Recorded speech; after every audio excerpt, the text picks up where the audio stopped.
जय श्री कृष्णा। बोलिए मंगलमयी चौथ माता की जय। मंगल मूर्ति गणेश जी महाराज की जय। आइए आज हम जानते हैं माघ मास के कृष्ण पक्ष की संकट चतुर्थी, जिसका नाम तिल चतुर्थी भी है। विशेष रूप से इस दिन को तिलकुटी चौथ के नाम से जाना जाता है। इसी तिलकुटी चौथ की व्रत कथा, विधि, महात्म्य, गणेश जी की कथा सहित हम जानते हैं। इस दिन माताएं बहनें गणेश जी महाराज से और चौथ माता से प्रार्थना करती है कि हे माता, हम आज संपूर्ण दिन निरा आहार रहेंगी। रात्रि को चंद्रमा को अर्घ देने के बाद ही भोजन करेंगे। हमारे व्रत को आप बिना कोई विघ्न के पूर्ण करिएगा। फिर माताएं बहनें तिलकुटे अर्थात तिल के बने हुए लड्डू का भोग लगा करके गणेश जी महाराज के साथ तिल चौथ माता का पूजन करती है। संपूर्ण दिन निरा आहार रह करके माताएं इस व्रत को करती है। दोपहर के समय गणेश जी महाराज की कथा के साथ तिल चौथ माता की कथा सुन करके फिर फला आहार, जल आहार इत्यादि लेती है। रात्रि के समय चंद्रमा को अर्घ दे करके गुड़ के बने हुए तिल के लड्डू गणेश जी महाराज को भोग लगा करके उन्हीं का प्रसाद लेकर के व्रत को खोलती है। इस प्रकार व्रत करने पर तिल चौथ माता एवं गणेश जी महाराज उनकी संपूर्ण मनोकामनाएं पूर्ण करते हैं। आने वाले सभी संकटों को, विघ्नों को हरण करके उत्तम संतति प्रदान करती है। आइए कथा के बारे में जानते हैं। एक बार की बात है, एक नगर में एक साहूकार और एक साहूकारनी रहा करते थे। वे दोनों बड़े ही भगवान का भजन करने वाले थे, परंतु उनके कोई संतान नहीं थी। इसी कारण वे सदैव दुखी रहा करते। साहूकार और साहूकारनी इसी चिंता में रहते थे कि हमारे कोई संतान होती तो हम भी सुखी रहते। इस प्रकार उनका समय बीत रहा था, परंतु नगर के लोग उनका दर्शन नहीं किया करते थे कि निपुत्रेका, निसंतान व्यक्ति का दर्शन करने से अमंगल होता है, अशुभ होता है।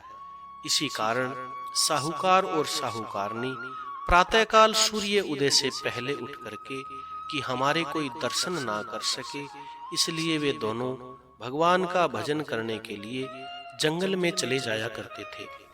सारे दिन जंगल में रह करके वो भजन किया करते और रात्रि के समय अपने घर पर आकर के सो जाया करते थे। यही दिनचर्या साहूकार और साहूकारनी की चल रही थी। साहूकारनी मन में सोचा करती थी कि हमारे भी कोई पुत्र होता तो उसकी पत्नी होती, हमारी बहू होती, हम घर पर थके हारे जाते तो हमें भोजन बना बनाया मिलता, चूल्हे में आग मिलती और पानी की जगह पानी मिलता। इस प्रकार साहूकारनी सोचा करती थी। एक दिन की बात है, माघ मास के कृष्ण पक्ष की तिल चौथ का दिन था। बहुत सारी माताएं बहनें इकट्ठी होकर के एक साथ तिल चौथ माता की और गणेश जी महाराज का पूजन करके कहानी सुन रही थी। साहूकारनी ने उन माताओं और बहनों के पास जाकर के पूछा कि हे बहनों, आप ये क्या कर रही हो, इसके करने से क्या होता है?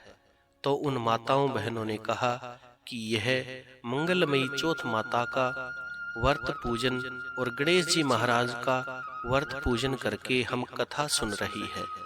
साहूकारनी ने पूछा कि हे बहनों, इसके करने से क्या होता है? तो उन माताओं ने बताया कि इससे निपुत्रों को पुत्र की प्राप्ति होती है, बिछड़े हुओं का मिलन हो जाता है और सभी मंगल कामनाएं तिल चौथ गणेश जी महाराज पूर्ण करते हैं। साहूकारनी ने पूछा कि इस दिन क्या करना चाहिए? तो माताओं बहनों ने बताया कि सारे दिन निरा आहार रहना चाहिए। दोपहर के समय तिल कुट्टे का भोग लगा करके गणेश जी महाराज की कथा के साथ तिल चौथ माता की कहानी सुन करके फिर जल फल आहार लेना चाहिए।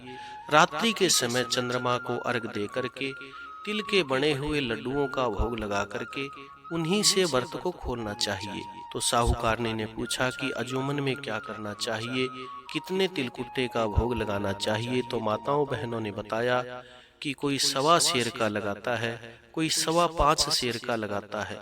तब साहूकारनी ने कहा, अगर मेरे कोई संतान होगी तो मैं 1.25 मण के तिल कुट्टे का भोग लगा करके नगर में बांटूंगी। थोड़े दिनों बाद में मंगलमयी चौथ माता और गणेश जी महाराज ने कृपा करके उस साहूकारनी को एक पुत्र दिया, अर्थात साहूकारनी के पुत्र उत्पन्न हुआ। परंतु पुत्र उत्पन्न होने के बाद में भी साहूकारनी 1.25 मण के तिल कुट्टे का भोग लगाना भूल गई। धीरे धीरे उनका बेटा बड़ा हो गया और उत्तम विद्या प्राप्त करने लगा। ऐसे ही दिन बीतते गए और साहूकारनी का बेटा विवाह के योग्य हो गया। उसका विवाह भी रख दिया गया, परंतु विवाह के समय भी साहूकारनी 1.25 मण के तिल कुट्टे का भोग लगाना भूल गई। इसी बात से चौथ माता नाराज हो गई और साहूकार के बेटे का विवाह हो रहा था। साहूकारनी के इस प्रकार व्यवहार करने पर चौथ माता नाराज हो गई। अभी साहूकारनी के बेटे के फेरे हो रहे थे कि तीसरे फेरे में तिल चौथ माता ने साहूकारनी के बेटे का हरण कर लिया और अपने पास गहने अर्थात अडाने रख लिया और पीपल के ऊपर बिठा दिया। सारे नगर के अंदर हाहाकार मच गई कि पता नहीं फेरे होते होते दूल्हे का किसने हरण कर लिया।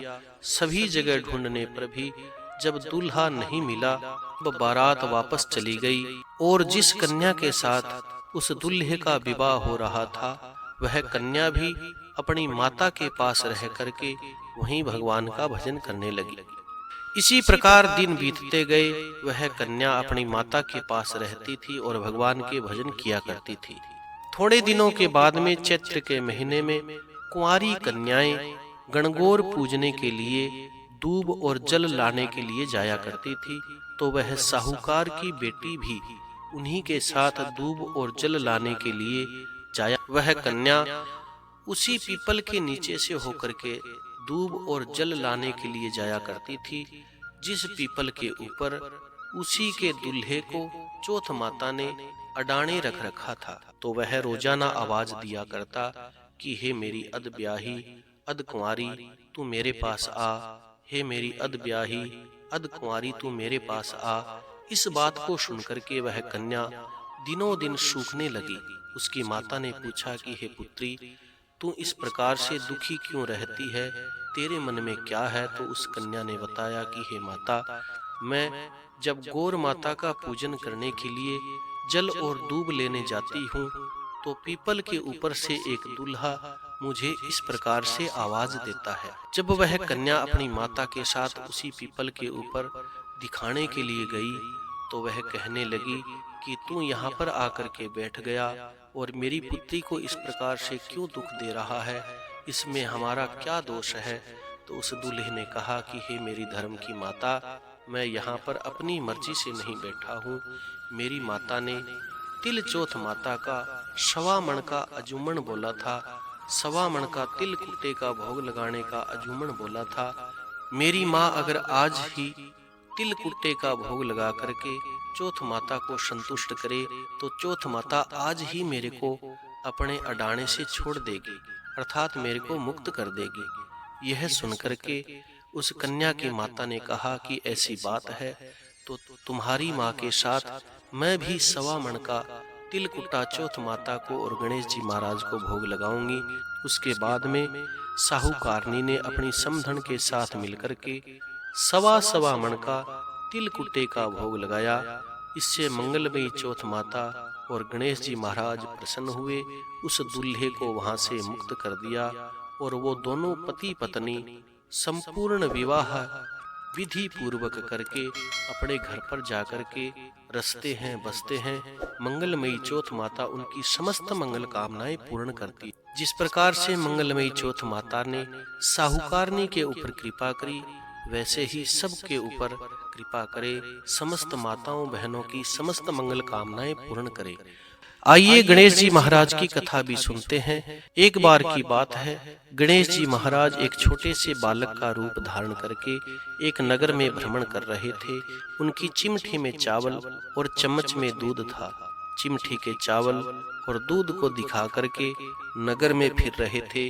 कह रहे थे, मेरी कोई खीर बना करके देओ, मैं नगर नूत करके जीवाना है। मेरी कोई खीर बना करके देओ, मैं नगर नोत करके। सारे नगरवासी उनकी हंसी उड़ाते, मजाक करते कि देखो छोटा सा बालक है, चिमटी में चावल और चम्मच में दूध ले रखा है, कहता है नगर नोत करके जिमाना है। इस प्रकार से मजाक उड़ा करके गणेश जी महाराज को आगे भेज देते। सारे नगर में भ्रमण करने पर भी उनकी खीर किसी ने नहीं बना करके दी। तो उसी नगर में एक बूढ़ी माता रहती थी। वह नित्य प्रति गणेश जी महाराज का पूजन किया करती थी। गणेश जी महाराज उस बूढ़ी माता के दरवाजे पर जाते हैं और कहते हैं कि हे माता, मेरी खीर बना करके देओ, मैं नगर नोत करके जिमाना है। बूढ़ी माता प्रसन्न हुई, कहने लगी कि हाँ पुत्र, मैं जरूर तुम्हारी खीर बना करके देऊंगी। बूढ़ी माता बर्तन लेकर के आई तो गणेश जी महाराज ने जैसे ही चम्मच का दूध डाला तो वह बर्तन दूध से भर गया। गणेश जी महाराज ने चावल उसमें डाले, आग जलाई और कहने लगे कि हे माता, आप तो खीर बनाओ, मैं नगर में नूता फेर करके आ। गणेश जी महाराज नगर में नूता फेरने के लिए चले जाते हैं। पीछे से गणेश जी महाराज का खीर का सुंदर प्रसाद बनने लग जाता है। खीर के महाप्रसाद के अंदर सुंदर सुगंध आती है। बूढ़ी माता भूखी थी, सोचने लगी सारा नगर आकर के भोजन करके जाएगा, पता नहीं मेरे वास्ते खीर बचेगी या नहीं बचेगी। तो बूढ़ी माता ने थाली लेकर के आधी कच्ची आधी पक्की खीर थाली में डाली, किवाड़ की ओट में बैठ करके खाने लगी। कहने लगी कच्ची खाऊं, कोरी खाऊं, गणेश जी को भोग लगाऊं, कच्ची खाऊं, कोरी खाऊं, विनायक जी को भोग लगाऊं। बूढ़ी माता ने रज करके खीर खाई। थोड़ी देर में गणेश जी महाराज सारे नगर को लेकर के आ गए। सारे नगर ने लाइन में बैठ करके, पंक्ति में बैठ करके रज रज करके खीर खाई और अपने अपने घरों को चले गए। बूढ़ी माता ने अंत में गणेश जी महाराज से कहा कि हे पुत्र, तू भी खीर खा ले, सारे दिन का भूखा है। तो गणेश जी महाराज कहने लगे कि हे माता, मैंने तो सबसे पहले खीर खा ली। तो बूढ़ी माता ने कहा कि हे पुत्र, मैंने तो नहीं देखा तुमने कब खीर खाई, मैं ही सबको डाल रही हूँ, हे पुत्र तू खीर खा ले।